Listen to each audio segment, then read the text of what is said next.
এমন একটা সিচুয়েশন, এমন একটা সময় আমরা পার করতেছি যে সময়টা ফিলিস্তিনে মানুষ খাবার পাচ্ছে না।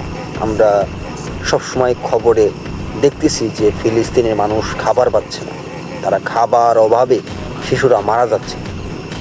সেই সময় এই আবু জাহেল, এই সৌদির প্রিন্স, এই আবু জাহেল আমেরিকা থেকে মিলিয়ন মিলিয়ন ডলারের অস্ত্র কিনছে এবং ডোনাল্ড ট্রাম্পকে, এই শয়তানের বাচ্চাকে, এই শয়তান ট্রাম্পকে তাদের দেশে আমন্ত্রণ জানিয়েছে। আবার ওনারাই বলে বেড়ায় যে আমরা সিংহ, আমরা ঘুমন্ত সিংহ।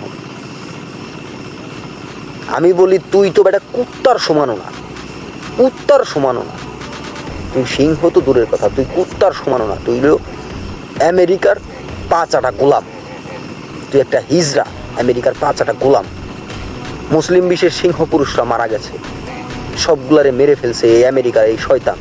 এই মুসলিম বিশ্বের সিংহ ছিল সাদ্দাম হোসেন, মুসলিম বিশ্বের সিংহ ছিল গাদ্দাফি, এরাই মুসলিম বিশ্বের সিংহ ছিল। তুই কিসের সিংহ? তুই তো বিড়ালের সমানও না, কুত্তার সমান।